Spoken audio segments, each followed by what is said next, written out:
नमस्ते दोस्तों, कैसे हो आप सब। उम्मीद करता हूँ सब ठीक होंगे और मैं हूँ आपका संगी सिद्धार्थ। तो फिर से एक नई वीडियो पर आप सबका स्वागत है। तो बहुत दिनों के बाद मैं एक आज फिर से वीडियो क्लिप अपलोड करने जा रहा हूँ अपने चैनल पर।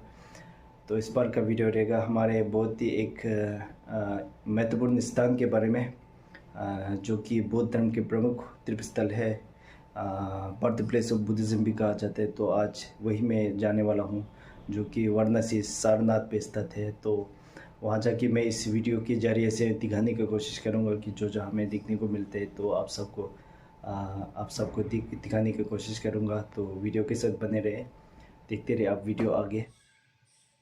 तो मैं अब यहाँ से अपने रूम से निकल चुकी हूँ धम्मिक स्तूपा की ओर, और डिस्टेंस है ओनली 1 किलोमीटर। तो मुझे अपनी साइकिल पे जाना पड़ेगा 2-3 मिनट्स ओनली। तो हम जल्दी पहुँचेंगे वहाँ। तो देखते रहे वीडियो, देखते रहे आप। तो मैं जा रहा हूँ यहाँ से धम्मिक स्तूपा की ओर।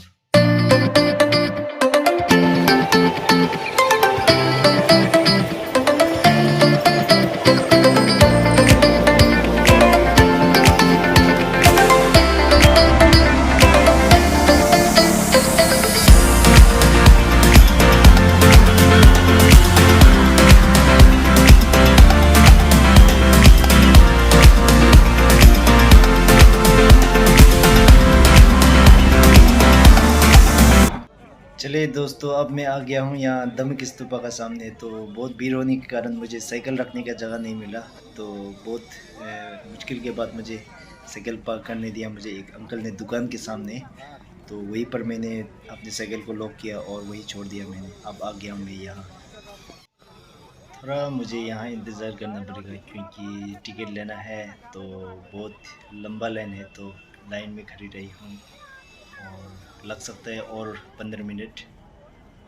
और यहाँ से एंट्री होती है हमारे स्थल में, स्तूप की ओर यहाँ से एंट्री होती है। और आपका वहाँ से निकास, जहाँ से एग्ज़िट का वे, वहाँ से भी आप एंट्री कर सकते हैं। तो एक रास्ता यहाँ से है, हम यहाँ पर खड़े हैं अभी गेट का सामने ही। और यहाँ से भी एक रास्ता है घूम के जाने के लिए। और वो रहा हमारा मेन धम्मिक स्तूप, जो यहाँ का मेन स्तूपा है। और एक रास्ता जहाँ से निकास भी, एग्जिट भी कर सकते हो, एंट्री भी कर सकते हो। दो ही रास्ता है, एक सीधा जा सकते हैं, वही रास्ता सीधा आप स्तूपा की ओर ले जाता है, और एक यहाँ से घूम के जाता है।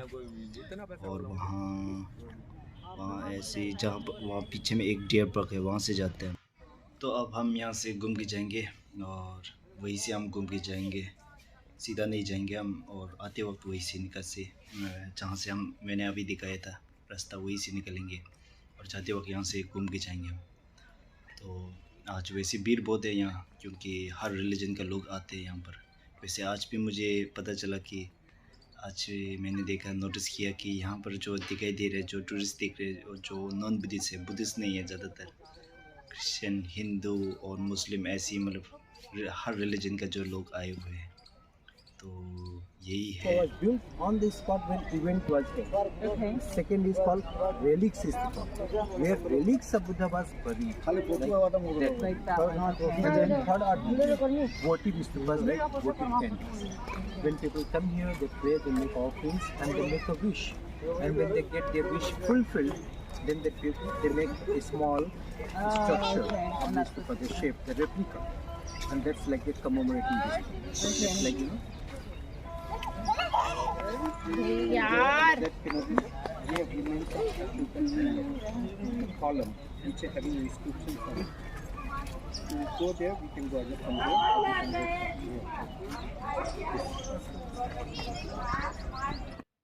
चलिए दोस्तों, अब हम इस जगह के बारे में थोड़ा सा बात कर लेते हैं। ये जगह कहाँ पर है और बौद्ध धर्म के लिए एक प्रमुख तीर्थ स्थल रहने का रीज़न और इम्पोर्टेंस, सिग्निफिकेंस के बारे में हम थोड़ा सा ब्रीफली बात करने की प्रयास करेंगे। और सबसे पहले तो आज मैं एक टूरिस्ट गाइड के साथ आना चाहता था यहाँ पर आके थोड़ा सा इसके बारे में और डीपली नॉलेज लेना चाहता था, लेकिन वो हो नहीं पाया क्योंकि उसका जो टूरिस्ट गाइड का जो प्राइस था थोड़ा हाई था। तो मेरे पास पैसा नहीं था, एक्सपेंसिव होने के कारण वो हो नहीं पाया। तो इसलिए मैं सुपरफिशियल नॉलेज जितना मुझे आते हैं मैं आप लोग के साथ शेयर करने का प्रयास करूँगा। वैसे आप डीपली इसका डेप्थ में जानना चाहते हैं तो इसके बारे में जानना चाहते हैं तो आप यूट्यूब पर और भी अच्छे अच्छे वीडियोस देख सकते हैं और आर्टिकल्स पढ़कर और भी जानकारी अच्छी जानकारी पा सकते हैं आप। तो सबसे पहले तो ये जगह है उत्तर प्रदेश की वाराणसी सारनाथ पे, जो कि 10 किलोमीटर दूरी पर पड़ती है वाराणसी मेन सिटी से। और ये बौद्ध धर्म के लिए एक प्रमुख तीर्थ स्थल रहने का सबसे बड़ा रीज़न रहा। तो ये सबसे पहले बुद्धिज़्म स्टार्टेड यही से हुआ था। बौद्ध धर्म जो यही से प्रारंभ हुआ था।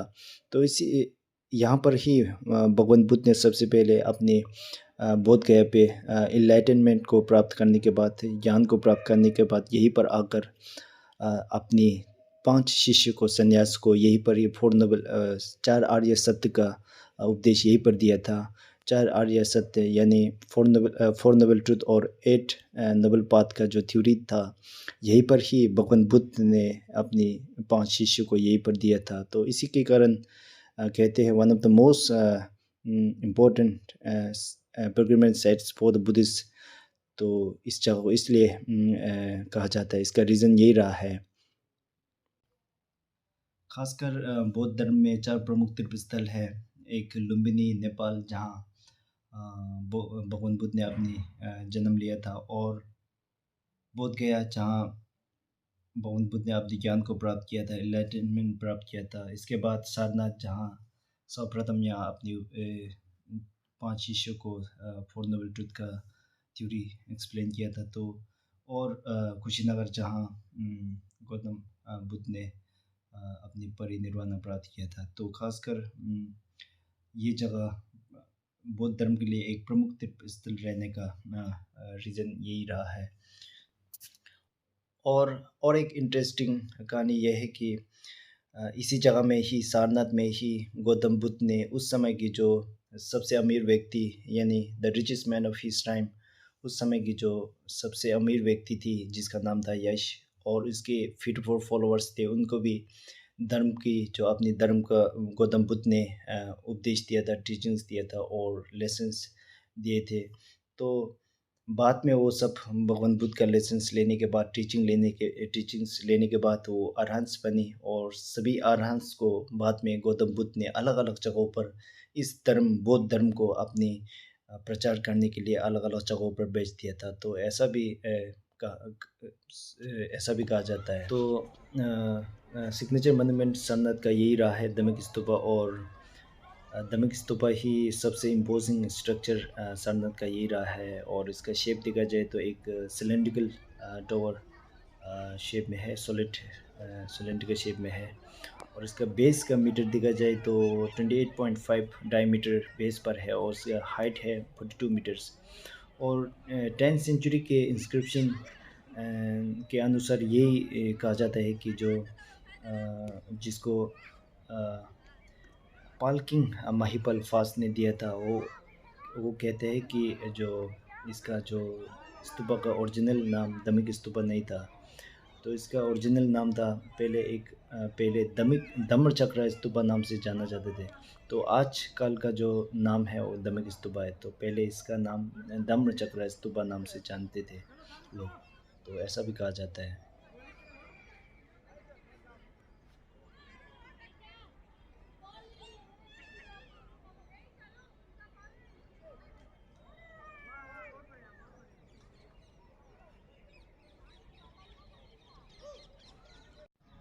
तो जैसा धम्मिक स्तूपा है, वैसा और एक स्तूपा भी बनाया था किंग अशोका ने, जिसका नाम था धम्मराजिका स्तूपा। और धम्मराजिका का स्तूपा का जो हाइट और डायमेंशन दोनों ही ये अभी धम्मिक स्तूपा का जैसे ही था। तो इसका जो पहले ओरिजिनल स्ट्रक्चर 13.49 डायमीटर का ही था। तो बाद में इसका रिकन्स्ट्रक्ट करते समय इसका इनलार्ज किया गया था। तो इसी धम्मराजिका स्तूपा को जो जगत सिंह नाम का एक मिनिस्टर, बनारस किंगडम के एक मिनिस्टर था, तो उसने इसको तोड़ दिया गया था। और तोड़ की जो ईटा थे, वो सब ब्रिक्स थे, वो सब अपनी कंस्ट्रक्शन के लिए यहाँ से उठाया गया था। तो ऐसा कहा जाता है।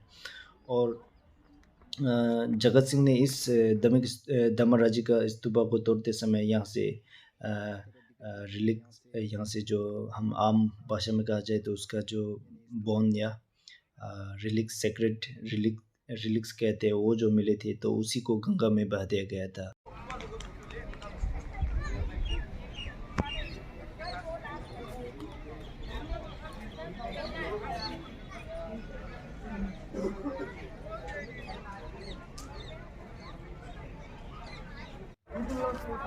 तो अब हम आ गए हैं मूलगन कुटी, और मूलगन कुटी वो जगह है जहाँ पर भगवान बुद्ध ने अपने निवास किए थे, और भगवान बुद्ध ने इसी पर ही मूलगन कुटी पर ही अपनी फर्स्ट रेनी रिट्रीट यहीं पर बिताई थी, यहीं पर किए थे। तो इस मूलगन कुटी को भगवान बुद्ध को एक उस समय की जो बहुत ही अमीर व्यक्ति जिसका नाम था नौडिया, और नौडिया ने एक गिफ्ट के तौर पर भगवान बुद्ध को ये मूलगन कुटी दिए थे।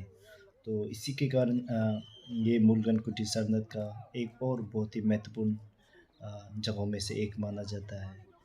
और ये देखिए मूलगन कुटी ऐसा।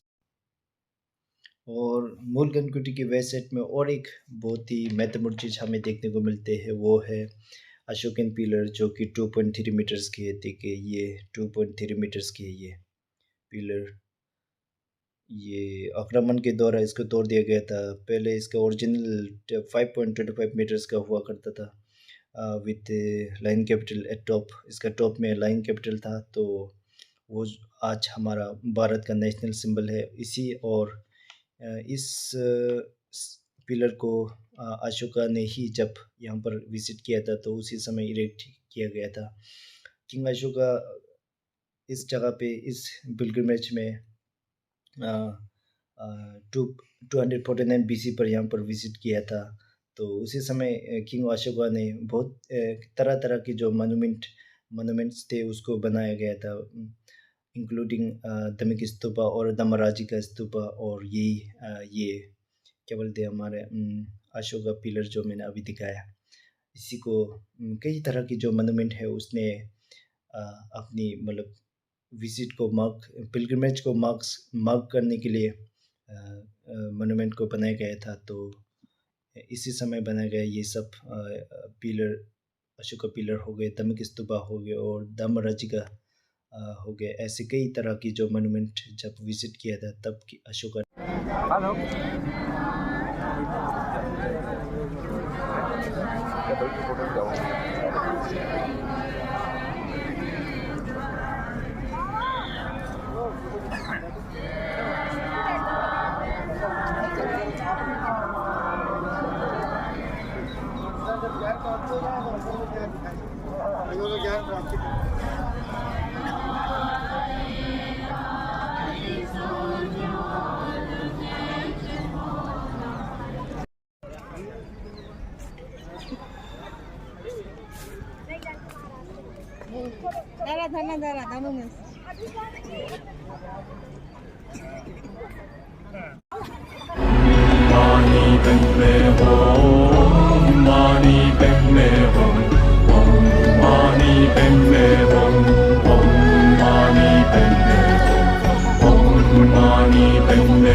तो दोस्तों अब मैं अपने रूम पहुंच गया हूँ।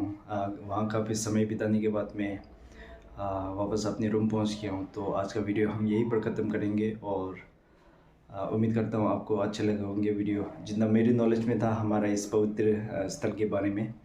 तो थोड़ा सा मैंने आप लोगों के साथ शेयर करने का प्रयास किया। अगर थोड़ा सा भी आपको वीडियो पसंद लगे तो लाइक और कमेंट सब्सक्राइब ज़रूर कर देना। और उम्मीद करता हूँ मैं आपको ये वीडियो अच्छे लगे होंगे। और thank you so much for your attention, और आपका हमारे इस वीडियो पर समय देने के लिए मैं बहुत